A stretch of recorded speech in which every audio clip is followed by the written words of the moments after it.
Hello everyone. इस video में हम सीक्वेंशियल सर्किट डिजाइन के बारे में पढ़ने वाले हैं। और दो इससे पहले वाले वीडियो में हमने कॉम्बिनेशनल सर्किट डिजाइन से रिलेटेड सारे सर्किट डिजाइन को काफ़ी डिटेल में पढ़ा है। अब यहाँ पे एक क्वेश्चन एराइज होता है कि जब हमने डिजिटल इलेक्ट्रॉनिक्स में एक काफ़ी बेहतरीन कॉम्बिनेशनल सर्किट डिजाइन को पढ़ लिया था, जिसमें से हम कोई भी अगर बाइनरी इन्फॉर्मेशन देते तो हमारे पास एक डिजायर आउटपुट मिल जाता, तो अब नीड क्यों पड़ा हमारे पास सीक्वेंशियल सर्किट डिजाइन को पढ़ने का। बस इन्हीं बातों को अगर आप डिटेल में जानेंगे तो सीक्वेंशियल सर्किट के रिगार्डिंग आपके सारे क्वेश्चंस को बनाना काफ़ी आसान हो जाएगा। ऑल्दो मैं भी काफ़ी यूट्यूबर्स और टीचर की तरह बता सकता हूँ कि इसमें प्रेजेंट इनपुट लगता है और पास्ट आउटपुट यूज किया जाता है, बट मुद्दा ये नहीं है कि हम इसकी थ्योरी को समझें। मुद्दा ये है कि इसको डिजाइन क्यों किया गया, इसके कुछ रीजन थे। अगर उन सारी चीज़ों को अगर आप डिटेल में पढ़ेंगे तो चीज़ें काफ़ी आसान हो जाएंगे और किसी भी तरह के क्वेश्चन क्यों ना हो आप इजीली सॉल्व कर लेंगे। तो स्टार्ट करते हैं हम इसके सीक्वेंशियल सर्किट को बनाने की जरूरत क्या पड़ी। तो अब सीक्वेंशियल सर्किट का डिजाइन हमें क्यों जरूरत है, इसके लिए हमें कॉम्बिनेशनल सर्किट में जाना पड़ेगा। तो हम पहले कॉम्बिनेशनल सर्किट में चलते हैं कि क्या खाया इसमें ड्रॉबैक रह गया था जिसके कारण हमें सीक्वेंशियल सर्किट डिजाइन करना पड़ा। तो देखते हैं। हमें पता है कि कॉम्बिनेशनल सर्किट को मैंने डिटेल में पढ़ा रखा है आपको। अगर आपने नहीं पढ़ा है तो वीडियो को पीछे से सीक्वेंशियल फॉर्म में देखिए तो चीज़ें काफ़ी आसान हो जाएगी। कॉम्बिनेशनल सर्किट कहता था कि इस केस में आप बहुत सारे इनपुट ले सकते थे, जैसे I0 है, I1 है, IN है, और इससे आप बहुत सारे आउटपुट ले सके बनाया जा सकता था। इस तरह से था, ये लीजिए X0, X1 और इस तरह से XL था। क्लियर है, ये हमारे पास इनपुट था। अब इसके साथ ड्रॉबैक देखिए क्या था, उस ड्रॉबैक को भी मैं एग्जांपल से आपको बता दूंगा। देखना कि कॉम्बिनेशनल सर्किट में अब हम जब कोई भी पर्टिकुलर इनपुट देते हैं उससे हमारे पास डिजायर आउटपुट मिल जाता था, कि जैसे ये हमारे पास सारे आउटपुट थे। लेकिन यहाँ पे एक छोटा सा ड्रॉबैक इस सर्किट में देखने को मिला। वो क्या था कि बाय द वे हमारे पास कोई एक आउटपुट है जो जिसकी वैल्यू मान लो कि M, N और P है। एक आउटपुट मान लीजिए, एक आउटपुट हमने एक सर्किट डिजाइन किया जिससे हमारे पास ये आउटपुट निकल के तैयार है। लेकिन इन फ्यूचर कभी भी हमें अगर इस MNP आउटपुट का रिक्वायरमेंट है किसी फंक्शन में इनपुट बनाने के लिए, तो ये वाला जो टर्म्स था हम इसे स्टोर नहीं कर पाते थे। कहने का मतलब है कि हमने एक आउटपुट यहाँ से न्यूमेरिकल फॉर्म में समझना कि एक आउटपुट हमने मान लो कि 10 निकाला, ठीक है। अब इस आउटपुट को हमें फर्दर कभी दूसरे टाइम में यूज करना पड़े तो इस आउटपुट को स्टोर करने का कॉम्बिनेशनल सर्किट में ऐसा कोई डिजाइन नहीं किया गया था। अगर आप इस आउटपुट को चाहते हैं तो फिर से उस सारे प्रोसेस को सिक्वेंशली कीजिए, इस आउटपुट को निकालिए और उसके बाद आप आंसर को दिखाइए। यानी इसके साथ सबसे बड़ा प्रॉब्लम था इस स्टोरेज का, तो यही इसका ड्रॉबैक था। ये इसका ड्रॉबैक था, इसका स्टोरेज प्रॉब्लम।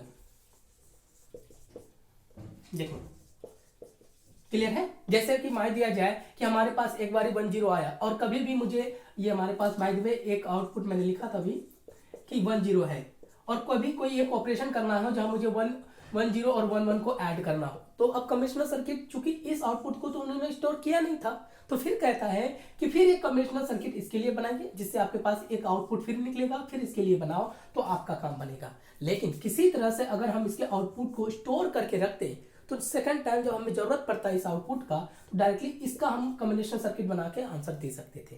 तो यही इसका सबसे बड़ा ड्रॉबैक था। अब ये तो मैंने आपको थ्योरेटिकल फॉर्म में समझाया।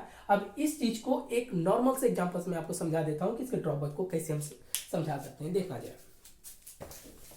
स्टोरेज प्रॉब्लम को मैं बता रहा हूं, उसके बाद हम इसके सारे पॉइंट को वन बाय वन क्लियर कर लेंगे। देखना, मैं दोनों को कंपेरिजन करता हूं कि ये हमारे पास एक कॉम्बिनेशनल सर्किट है और मैं एक ऑपरेशन करना चाहता हूं। इसे नॉर्मली समझिए इस तरह से, ऑल्दो जब मैं काउंटर बताऊंगा उसमें इसी टर्म्स का यूज होगा कि मैं इन वैल्यू को ऐड करना चाहता हूं और मैं चाहता हूं कि पहला ऑपरेशन करूं 0 + 1 का, इससे हमारे पास आउटपुट क्या होगा 1।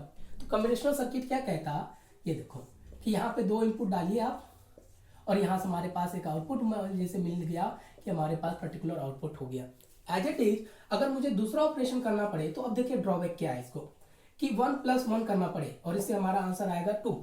तो अब चूंकि इसे तो मैंने स्टोर किया नहीं था, तो रूल क्या कहता है, पहले आप 1 + 1 लाने से पहले 1 आउटपुट निकालो, यानी पहले ये वाला ऑपरेशन कीजिए 10, इससे आउटपुट क्या होगा हमारा 1। फिर आप दूसरा फिर से एक कॉम्बिनेशनल सर्किट डालो, ये भी कॉम्बिनेशनल है, ये भी कॉम्बिनेशनल, फिर यहाँ पे एक इनपुट डालिए आप 1, तब आपका आउटपुट 2 फाइंड आउट होगा। एज इट इज अगर मैं तीसरा ऑपरेशन करना चाहता हूँ कि 2 + 1 करूँ जिससे हमारा आउटपुट 3 आना चाहिए, तो कॉम्बिनेशनल सर्किट कहता है पहले आप 10 को ऐड कीजिए आउटपुट 1 होगा, फिर यहाँ पे कम्बिनेशनल सर्किट डालिए, फिर 1 जोड़िए, आउटपुट हमारा 2 होगा, फिर इसको फिर यहाँ पे एक इनपुट डालिए और आउटपुट हमारे पास 3 होगा। ये एक मैं ओवरव्यू बता रहा हूँ कि किस तरह से कम्बिनेशनल सर्किट काम करता है, इसे समझने के पर्पज से यूज कर रहा हूँ मैं। अब देखना, यानी कि जैसे जैसे मैं ऑपरेशन बढ़ा रहा हूँ कम्बिनेशनल सर्किट का जो फंक्शन है ये बढ़ता चला जा रहा है, यानी कि इसका डिजाइन काफी कम्प्लेक्स होता चला जा रहा है। अब अगर हम इस क्वेश्चन को ध्यान से देखेंगे तो जरा ये देखिए कि यहाँ पे जो हमने जो 1 का इस्तेमाल किया है वही 1 तो यहाँ पे यूज हो रहा है, ये जो 2 हमने यूज किया है वही 2 यहाँ पे यूज हो रहा है। तो यानी कहने का मतलब किसी तरह ये क्या हमारे पास आउटपुट ही है, अगर इस आउटपुट को मैं स्टोर करके रखता तो ये आउटपुट हमारा यहाँ पे यूज हो जाता, फिर इस आउटपुट को मैं स्टोर करके रखता तो ये आउटपुट को डायरेक्टली ये काम हो जाता, तो बाकी इतना वाला टर्म्स हमें करने की जरूरत नहीं पड़ता, हम डायरेक्टली ये ऑपरेशन कर लेते हैं। समझ में आया? तो यही ड्रॉबैक को सीक्वेंशियल सर्किट हटा देता है। वो क्या करता है जरा ध्यान से देखिए कि कॉम्बिनेशन सर्किट तो लेना ही लेना है। देखना यहीं से अब हमारे सारे क्वेश्चन बनेंगे, ठीक है। आप कुछ भी इनपुट डालो, ये देखना ये हमारे पास कुछ इनपुट है, ठीक है। अब यहाँ पे जो आउटपुट आपके पास निकल के आएगा तो आप ऐसा करो ना कि जो आउटपुट निकलता है ना उसको स्टोर करने के लिए एक मेमोरी एलिमेंट, क्योंकि आपको पता है किसी भी डेटा को स्टोर करने के लिए हम मेमोरी का ही इस्तेमाल करते हैं, एक मेमोरी ले लो क्लियर। अब इसको इसके अंदर स्टोर कर डालिए। अब इस मेमोरी एलिमेंट के एक पार्ट को इसके साथ इसके इनपुट के साथ बना दीजिए। अगर हमारे पास कोई आउटपुट रिक्वायरमेंट है उसको हम इसके अंदर रखेंगे, अगर जरूरत पड़ेगा तो इस मेमोरी से हम कॉम्बिनेशनल सर्किट में लाके आंसर दे पाएंगे। फॉर एग्जांपल मैं इसी को अब इससे करके दिखाता हूँ, एक सिंपल फॉर्म में हो जाएगा, जरा ध्यान से देखना। मैं ये ऑपरेशन करना चाहता हूँ पहला वाला 0 और 1 का। देखो यहाँ पे मैं कन्वेंशनल सर्किट कितना कॉम्प्लेक्स होता चला गया, लेकिन इसमें अब सिंगल में ही सारे ऑपरेशन कर पाएंगे। हमें यहाँ पे जो अभी सुन देखना, शुरुआत में मेमोरी हमारे पास खाली है तो मैंने यहाँ पे 0 लिख दिया क्योंकि ये वैल्यू 0 है, क्योंकि शुरुआत में ये पूरी 10 खाली है। मैंने इनपुट डाला यहाँ पे 1, ये देखो एक सिंगल दिया। अब सिंगल देने से हमारे पास आउटपुट क्या है 1, तो आपको पता है 0 + 1 डालने से हमारे पास 1 ही है, क्योंकि ये खाली है तो ये यहाँ पे 0 ही जाएगा। समझ में? तो 1 + 0 1 + 0 हमारे पास आउटपुट 1 होगा।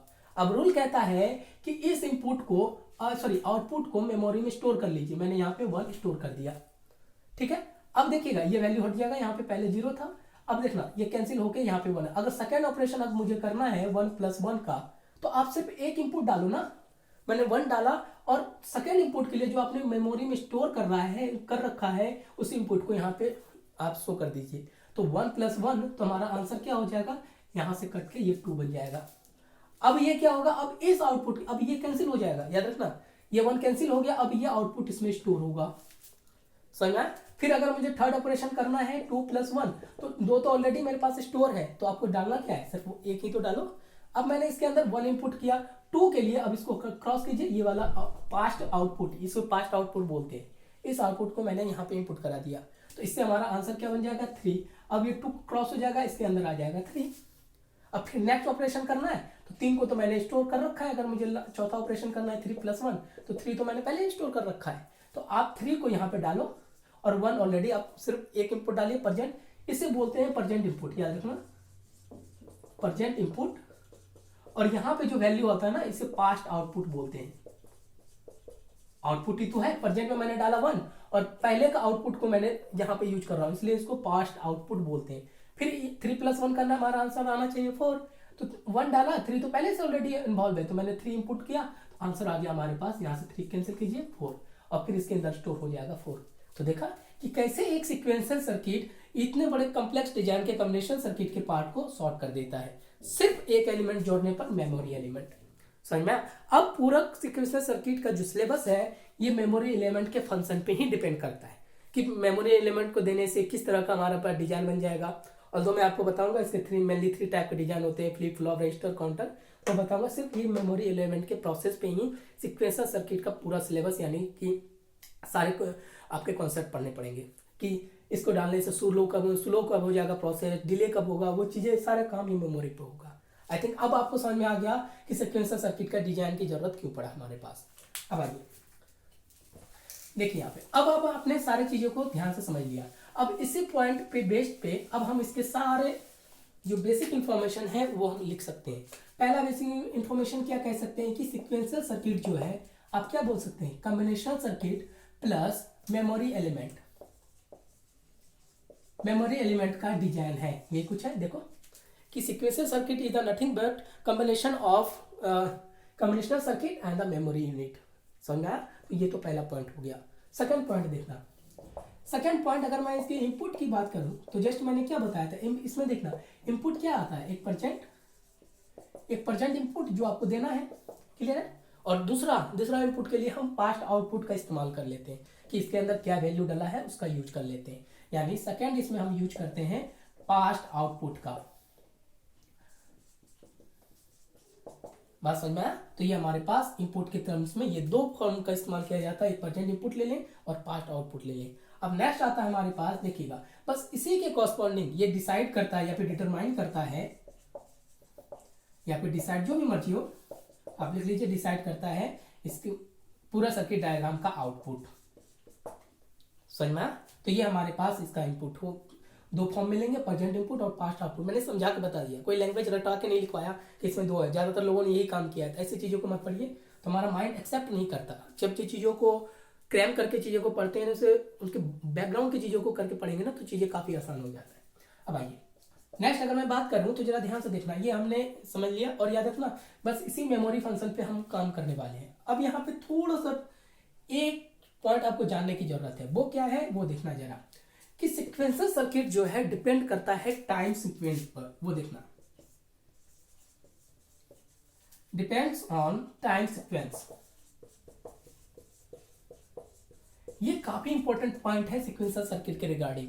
अब क्या है इसे समझिए जरा, मैंने क्या कहा इसे मैं एक्सप्लेन कर देता हूं। इस केस में देखना, इस केस में मान लीजिए मैं t=0 टाइम पे एक ऑपरेशन करना चाहता था 0+1, इससे हमारे पास आउटपुट आया 1। अब देखिएगा t=t2 पे अगर मैं कोई एक ऑपरेशन करना चाहता हूं बाय 3+1, तो हमें ये देखना पड़ेगा कि हमारे पास पहले से स्टोर कौन सा डेटा है। बात समझे? यानी कि अगर मैं t2 पे ये ऑपरेशन करना चाहता हूं, t3 टाइम पे एक ऑपरेशन करना चाहता हूं 3+2, तो अब ये देखना पड़ेगा कि t3 टाइम पे हमारे पास स्टोर कौन सा डेटा है और उसी के अकॉर्डिंग हम सीक्वेंशियल सर्किट के फंक्शन को ऑपरेट करते हैं। यानी कि अगर हमें पता है कि t1 टाइम में हमारे पास स्टोर 1 है, तो अभी हम इसको यूज नहीं कर सकते, हम इस वाले का यूज करेंगे। समझ में आया? क्योंकि हमें पता है मेमोरी में स्टोर क्या है, 1 है, और 1 का ऑपरेशन सिर्फ सेकंड नंबर वाले पे है, 3 पे नहीं है, यानी इसमें तो 3+2 है, तो हम पहले इसका ऑपरेशन करेंगे तो फिर ऐसे का ऑपरेशन जाएंगे। तो इस तरह से बहुत सारे ऑपरेशन होते हैं। तो यही चीजें आपको मैंने आपको समझाया है कि सीक्वेंशियल सर्किट जो है वो टाइम सीक्वेंस पे डिपेंड करता है, कि हमें एक पर्टिकुलर टाइम पे देखना पड़ता है कि हमारे पास स्टोर कौन सी वैल्यू है, उसके कॉरस्पॉन्डिंग हम कौन सा ऑपरेशन कर सकते हैं। यहाँ पे बहुत सारे ऑपरेशन होंगे, जैसे मैंने 3 लिखाया, चौथा होगा, पांचवा होगा, छठा होगा, फिर एक ऑपरेशन बाद में 4+3 है, तो यही से हम ऑपरेशन करते 4, और यानी t2 टाइम पे हमारे पास 4 आउटपुट है, तो अब इसका ऑपरेशन नहीं करेंगे, हम इसका ऑपरेशन करेंगे। तो ये डिसाइड कैसे होता है, इसके टाइम सीक्वेंस पे। समझना? ये चीजें काफी इंपॉर्टेंट है जो मैंने अभी आपको बताया कि पूरा का पूरा सीक्वेंशियल सर्किट टाइम सीक्वेंस पे डिपेंड करता है। ठीक है? अब देखना बस इस टाइम सीक्वेंस के अकॉर्डिंग इसके फंक्शन में 2 फीचर्स और ऐड हो जाते हैं, यानी टाइम सीक्वेंस के बेस पे ये देखिए यहाँ पे जरा समझ लीजिएगा, इसमें 2 फंक्शन, याद रखना ये फंक्शन है, इसके टाइप्स नहीं है। कि हमें पता है कि सीक्वेंशियल सर्किट टाइम सीक्वेंस पे काम करता है, तो इसी टाइम सीक्वेंशियल सर्किट पे इसमें कुछ क्लॉक लगा दिया। टाइम को कैसे आप डिटरमाइन करेंगे, क्लॉक लगा के ही ना। तो जहां पे हम क्लॉक निकालते हैं, देखिएगा इसको बोला गया सिंक्रोनस सीक्वेंशियल सर्किट। अब देखना इसी को बोला जाता है क्लॉक, आप इसको क्लॉक भी बोलते हैं, क्लॉक सीक्वेंशियल सर्किट। क्लियर है? यानी कि जब हम किसी सर्किट डिजाइन में क्लॉक का इस्तेमाल करते हैं, और तो मैं आने वाले वीडियो में बताऊंगा क्लॉक भी 2 तरह का ट्रिगर देता है, पॉजिटिव ट्रिगर और नेगेटिव ट्रिगर, वो बाद में बताऊंगा। बस याद रखिएगा, हमें पता है कि सीक्वेंशियल सर्किट टाइम सीक्वेंस पे बेस्ड होता है, तो जब हम सीक्वेंशियल सर्किट में क्लॉक का इस्तेमाल कर लेते हैं तो ऐसे सीक्वेंशियल सर्किट को सिंक्रोनस सीक्वेंशियल सर्किट या फिर क्लॉक सिंक्रोनस सर्किट बोलते हैं। दूसरा, जब हम विदाउट क्लॉक का इस्तेमाल करके बनाते हैं तो इसे एसिंक्रोनस बोलते हैं, एसिंक्रोनस सीक्वेंशियल सर्किट। क्लियर? इसी को आप अनक्लॉक भी बोल सकते हैं, अनक्लॉक सिंक्रोनस सर्किट। अब दोनों का फीचर्स क्या है इसे समझना जरा। अब इसके अंदर कुछ पार्ट्स है, मैं ऊपर लिख देता हूं, देखो यहाँ पे मैंने टाइम सीक्वेंस पे बना है टाइम सीक्वेंस। अब देखिएगा, अब इन दोनों में भी मैं कुछ कैटेगराइजेशन दिखा देता हूं। ये हमारे पास है सिंक्रोनस और ये है दूसरा हमारे पास एसिंक्रोनस। दोनों के कुछ फीचर्स हैं, उस फीचर्स को समझिए। सिंक्रोनस में हमें पता है कि इसमें हम क्लॉक का इस्तेमाल करते हैं, इसमें हम अनक्लॉक का इस्तेमाल करते हैं। क्लियर है? अब देखिएगा इस केस में याद रखिएगा, मैं आपको डिजाइन बता देता हूं, पहले ये समझिएगा फिर आगे क्वेश्चन बनाते हैं। कि हम सिंक्रोनस की बात करते हैं तो ये देखना है, हमारे पास पता है सिंक्रोनस सर्किट में से कॉम्बिनेशनल और एक मेमोरी एलिमेंट होगा। ये इनपुट ये आउटपुट, ये देखो ये इनपुट, और इसको आप एक सर्किट के अंदर बंद कर दीजिए और इसके इनपुट को यहां से डाल दीजिए। ये कुछ है, यही सीक्वेंशियल सर्किट का डिजाइन है। लेकिन अब क्या किया जाता है कि यहाँ पे एक क्लॉक ऐड कर देता है, किया जाएगा। ये हमारे पास फाइनली इनपुट है, ये हमारे पास कोई आउटपुट है। समझा? क्लॉक याद रखना हमेशा मेमोरी एलिमेंट के साथ ही ऐड किया जाता है। काफी लोग इसे नहीं बताते कि सीक्वेंशियल पूरे डिजाइन में नहीं, क्लॉक का जो सिग्नल है सिर्फ मेमोरी एलिमेंट के साथ ही डिजाइन किया जाता है। ये चीज माइंड में बिठा के रखना। यानी कि अब देखना, अब इसका क्या फंक्शन होगा, हमें पता है सिंक्रोनस में क्लॉक का हमने इस्तेमाल कर लिया। क्लॉक हमेशा मेमोरी एलिमेंट के साथ यूज किया जाता है, ये चीजें काफी इंपॉर्टेंट है। अब आइए, अब यहाँ पे देखना, अब ये क्लॉक लगाने से किस पे इफेक्ट जाएगा, मेमोरी पे। यानी कोई भी सिग्नल, यहां से अगर हम कोई सिग्नल लेते हैं, ये मेमोरी एलिमेंट को इफेक्ट करता है, या देखना इफेक्ट करेगा, ये सिर्फ और सिर्फ मेमोरी एलिमेंट को ही ये क्लॉक इफेक्ट करेगा। कब? अब माने कि यहां से हमने सिग्नल लिया तो ये क्लॉक डिसाइड करेगा कि ये मेमोरी एलिमेंट को इफेक्ट कब करना है कब नहीं करना है। इसलिए बोला जाता है मेमोरी एलिमेंट में इफेक्ट होता है एट, बोला जाता है at discrete interval of time, interval of time. यानी कि अलग अलग समय में अलग अलग फंक्शन के अकॉर्डिंग ये मेमोरी एलिमेंट को इफेक्ट करता है ये क्लॉक, जिसको बोला गया सिंक्रोनस सर्किट। जैसे मैंने अभी एक एग्जांपल बोला था, हमारे पास आउटपुट है 2 और फंक्शन करना चाहता हूं 3+4, तो यहाँ पे क्लॉक यूज होगा कि उस आउटपुट को यूज करूं या ना करूं, तो ये क्लॉक डिसाइड करता है। क्लियर है? यानी मेमोरी एलिमेंट को इफेक्ट करेगा कि अभी हमारे पास स्टोर है 2 लेकिन हमें चाहिए 3, तो ये क्लॉक डिसाइड करेगा 2 लूं या ना लूं। समझिए? इसलिए बोला गया है कि जो सिग्नल है वो मेमोरी एलिमेंट को इफेक्ट करता है at discrete interval of time, एक सर्टेन इंटरवल पे ही यूज किया जाता है। अभी ये इंटरवल क्या होता है, जिसको एज ट्रिगर बोलते हैं, और आपके पास एज ट्रिगर होता है, कॉर्नर ट्रिगर होता है, वो आपको मैं बाद में बताऊंगा। ये पहले इसे हम समझ लेंगे। अब से एज के अकॉर्डिंग होता है अप डाउन, वो चीजें होता है जिसमें हम इंटरवल लाते हैं, वो इस तरह के सिग्नल का इस्तेमाल करेगा। इसे मैं बाद में बताऊंगा, पहले आप समझ लीजिए कि इस केस में हम डिस्क्रीट इंटरवल ऑफ टाइम में ही सिंक्रोनस का यूज करते हैं। लेकिन अब आइए इसमें अनक्लॉक में। अनक्लॉक सिंपल है, अगर मैं इसकी बात करूं, इसका अगर डिजाइन करूं, तो ये देखो कि हमारे पास एक कॉम्बिनेशन सर्किट है और यहाँ पे मेमोरी एलिमेंट है, इसमें कुछ नहीं लगाया जाएगा, नो क्लॉक। अब आपको पता है कि यहाँ तो ये मेमोरी एलिमेंट है, इसको अंदर कर लीजिए। ये हमारे पास इनपुट, ये आउटपुट, ये मेमोरी। क्लियर? और इसमें चूंकि हम क्लॉक का इस्तेमाल ही नहीं कर रहे हैं, तो इस केस में जो मेमोरी एलिमेंट पे इफेक्ट होगा, मेमोरी एलिमेंट में जो इफेक्ट होगा at any instant of time, instant of time, ये कभी भी इस पे इफेक्ट कर देगा। समझ में? ये अपने आप पे डिपेंड करेगा कि हमें कौन सा चीज क्या लेना है, ये अपने आप किसी भी इंस्टेंट पे ये इफेक्ट कर देता है। तो ये देखना, सिर्फ टाइम सीक्वेंस के बेस पे सिंक्रोनस सर्किट के फंक्शन को भी डिजाइन किया गया। एक को लगा दिया क्लॉक, जिसको बोला गया सिंक्रोनस। जब विदाउट क्लॉक बना तो इसे बोला गया एसिंक्रोनस। एसिंक्रोनस क्या करता है, याद रखना, मेमोरी एलिमेंट के साथ एक क्लॉक यूज करता है। ठीक है? अब देखिएगा, अब ये मेमोरी एलिमेंट डिसाइड करता है कि जब क्लॉक लगाएगा तो क्लॉक डिसाइड करे, क्योंकि हमें पता है कि क्लॉक लगाने का क्या मतलब, हम क्लॉक यूज करके क्यों करते हैं कि मुझे इस टाइम इंटरवल पे यहाँ रहना है, इस टाइम इंटरवल पे ये काम करना है। एज इट इज जो नॉर्मल लाइफ में होता है वही ये क्लॉक डिसाइड करता है किस समय किस मेमोरी एलिमेंट को इफेक्ट करना है, आउटपुट लेना है इससे या नहीं लेना, इनपुट लेना या नहीं लेना, वो इस पर डिसाइड करता है। लेकिन क्लॉक में ऐसा कुछ नहीं होता। अब समझ में आया? अब आइए, अब हमने इसके सारे पॉइंट्स को देख लिया, अब इसके टाइप्स के बारे में चलते हैं। सीक्वेंशियल सर्किट के कितने टाइप्स है देखिएगा। जस्ट मैंने बोला कि यहाँ पे हम एक मेमोरी एलिमेंट का यूज करते हैं, सिर्फ मेमोरी के बेस पर। देखिएगा, मेमोरी के कारण ही इसके फंक्शन में काफी बदलाव हो जाता है। ऑल्दो सीक्वेंशियल सर्किट से मेमोरी हटा दो तो वो क्या है, कॉम्बिनेशन सर्किट। तो जो कॉम्बिनेशन सर्किट इनपुट के बाद एक पर्टिकुलर आउटपुट देता था, वो चीज यहाँ पर भी होगा। लेकिन ये मेमोरी एलिमेंट उस आउटपुट में इफेक्ट डालता है, और इसी इफेक्ट की बदौलत यहाँ पे इस मेमोरी एलिमेंट के बेस पर सीक्वेंसर सर्किट को 3 टाइप में डिवाइड किया गया है। अगर मैं इसके टाइप्स की बात करूँ तो पहला है हमारे पास फ्लिप फ्लॉप।